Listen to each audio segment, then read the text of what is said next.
Next point हमें study करना है वो करना है कि इंपल्स रिस्पॉन्स और फोरियर डोमेन में आपका रिलेशन क्या होता है। बेसिकली देखिए, इंपल्स रिस्पॉन्स, अगर मैं इंपल्स रिस्पॉन्स का फोरियर ट्रांसफॉर्म कैलकुलेट करूं, ठीक है, बेसिकली आप लिख सकते हैं Fourier transform, Fourier of impulse response.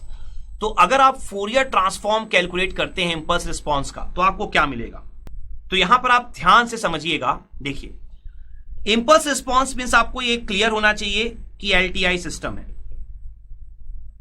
ठीक है, जिसका इनपुट क्या होगा xt, आउटपुट क्या होगा yt, और ht को आप क्या बोलते हैं, एलटीआई सिस्टम का इंपल्स रिस्पॉन्स। तो यहां पर ये जो एलटीआई सिस्टम है उसका इंपल्स रिस्पॉन्स का क्या रिलेशन होगा फोरियर ट्रांसफॉर्म से। तो आप देखिए, जब आप फोरियर ट्रांसफॉर्म निकालते हैं इंपल्स रिस्पॉन्स का, सपोज करिए अगर आप निकालते हैं एच ओमेगा, जो कि क्या है आपका फोरियर ऑफ एच टी, तो ये जो फोरियर ऑफ एच टी आपने कैलकुलेट किया है, जो कि आपका एच ओमेगा आया है, बेसिकली ये क्या है आपका एच ओमेगा आपका कहलाता है transfer function, transfer function of the system. तो अगर आप इंपल्स रिस्पॉन्स कैलकुलेट कर लें पहले और उसके बाद उसका फोरियर ट्रांसफॉर्म निकाल लें, तो बेसिकली आपको सिस्टम का ट्रांसफर फंक्शन कैलकुलेट हो जाएगा, जो कि क्या होता है आपका y omega upon x omega, ठीक है। तो बेसिकली देखिए, एक ऑप्शन तो आपके पास ये है ट्रांसफर फंक्शन कैलकुलेट करने का कि आप अलग अलग y ओमेगा और x ओमेगा निकाल लें। एक ऑप्शन आपके पास क्या है कि आपके पास अगर डायरेक्टली ht है तो आप सिर्फ उसी का फोरियर ट्रांसफॉर्म निकाल लें, आपका डायरेक्टली ट्रांसफर फंक्शन आ जाएगा, ठीक है। जैसे कि अगर मैं आपको एक एग्जांपल दूं, सपोज करिए फॉर एलटीआई सिस्टम आपको गिवन है कि ht is equal to e की पावर माइनस AT ut है।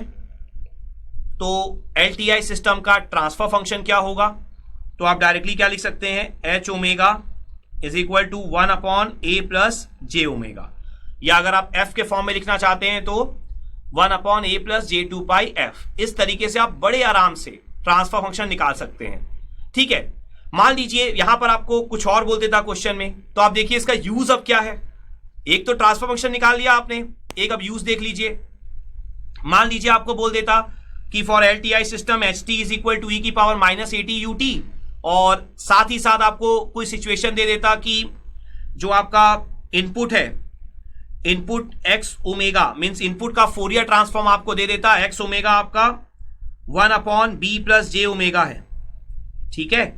तो और आपको बोल देता कि आउटपुट का फोरियर ट्रांसफॉर्म निकालो, ठीक है। आपको ht दे दिया, x ओमेगा दे दिया, आउटपुट का बोला फोरियर ट्रांसफॉर्म निकालने, तो वो भी बहुत इजी है आपके लिए। आप क्या कर सकते थे, सिंपली h ओमेगा को क्या लिख सकते थे y omega upon x omega, तो ये क्या होता 1 upon a plus j omega. यहां से अब y ओमेगा आपका क्या आ जाता, ये आपका आ जाता x omega into 1 upon a plus j omega, तो 1 upon b plus j omega और 1 upon a plus j omega. या आपको बोल सकता था कि आउटपुट कैलकुलेट करो। देखो, आउटपुट का फोरियर ट्रांसफॉर्म कैलकुलेट करो बोलेगा तो फोरियर ही निकालना है, लेकिन अगर बोलता सिर्फ आउटपुट निकालो एलटीआई सिस्टम का, तो आपको पूरा फिर yt तक निकाल कर दिखाना होगा। तो देखिए, अगर मान लीजिए आपको आउटपुट ही निकालने बोलता, तो इस प्रॉपर्टी का यूज या इस रिलेशन का यूज आप कैसे कर सकते थे। देखिए, अगर आपको yt निकालने बोलता तो, और अगर आपको ht गिवन होता और आपको x ओमेगा गिवन होता, तो यहां पर आप सोचिए कि अगर आपको ये पता नहीं होता तो आप क्या करते, आप x ओमेगा से xt निकाल लेते, जो बहुत इजी है। मैंने यहां इजी वाला क्वेश्चन ही कंसीडर किया है।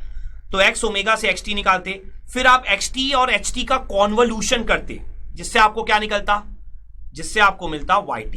लेकिन यहां पर अगर आपको पता है तो आप क्या करोगे, डायरेक्टली y ओमेगा निकाल लोगे h ओमेगा और x ओमेगा का यूज करके, और उसके बाद आपका y ओमेगा का इनवर्स निकाल लोगे। इनवर्स के लिए हमें पता है कि हमें सबसे पहले यहां पर पार्शियल फ्रैक्शन करना होगा। तो सेम क्वेश्चन मैंने आपको कॉन्वोल्यूशन प्रॉपर्टी के टाइम पे भी बताया हुआ है कि पार्शियल फ्रैक्शन आपको कैसे करना होता है। मैंने आपको बताया था कि जे ओमेगा की वैल्यू यहां से निकाल लीजिए। अगर आप b प्लस जे ओमेगा के लिए कर रहे हैं तो जे ओमेगा की वैल्यू निकालिए। जे ओमेगा की वैल्यू क्या होगी? माइनस बी, और 1/b प्लस जे ओमेगा को छोड़कर, ठीक है, इस टर्म को छोड़कर देखिए क्या बच रहा है, 1/a प्लस जे ओमेगा, उसमें आप जे ओमेगा की वैल्यू माइनस बी पुट कर दीजिए, तो कितना हो जाएगा? 1/a minus B. ये ऑलरेडी मैं आपको लर्न करा चुका हूं। सिमिलरली जब आप 1/a प्लस जे ओमेगा के लिए निकालेंगे तो जे ओमेगा की वैल्यू निकाल लीजिए, क्या? माइनस ए। तो 1/a प्लस जे ओमेगा को छोड़कर जो रिमेनिंग पार्ट है, जो कि है 1/b प्लस जे ओमेगा, उसमें जे ओमेगा की वैल्यू माइनस ए पुट कर दीजिए, तो कितना हो जाएगा आपका? 1/b माइनस ए। तो यहां पर y ओमेगा हमारा क्या होगा? 1/a माइनस बी कॉमन, तो 1/b plus J omega minus 1/a plus J omega. तो यहां पर y ओमेगा कितना आ जाएगा, या डायरेक्टली अब आप yt लिख सकते हैं। तो yt हमारा कितना हो जाएगा? 1/a minus B, 1/b plus J omega का इनवर्स फोरियर कितना हो जाएगा हमारा? ये हो जाएगा हमारा e की power minus B T U T, और 1/a प्लस जे ओमेगा का e की power minus A T U T. तो इस तरीके से आप yt निकाल लेंगे। ऑल्दो ये बिल्कुल सिमिलर ही है जैसा आपने कॉन्वोल्यूशन प्रॉपर्टी भी स्टडी किया था, बट आपको बस ये इंपॉर्टेंट थिंग यहां पर माइंड में रखनी है कि इंपल्स रिस्पॉन्स का फोरियर ट्रांसफॉर्म जो होता है वो क्या होता है? ट्रांसफर फंक्शन होता है, transfer function of the system. ठीक है, सो आई होप आपको ये इंपल्स रिस्पॉन्स का फोरियर ट्रांसफॉर्म का कंसेप्ट क्लियर हो गया होगा। Let's have a quick knowledge check. So basically आज हमने स्टडी किया है Fourier transform of periodic signals, की कैसे आप पीरियोडिक सिग्नल्स के लिए फोरियर ट्रांसफॉर्म निकाल सकते हैं।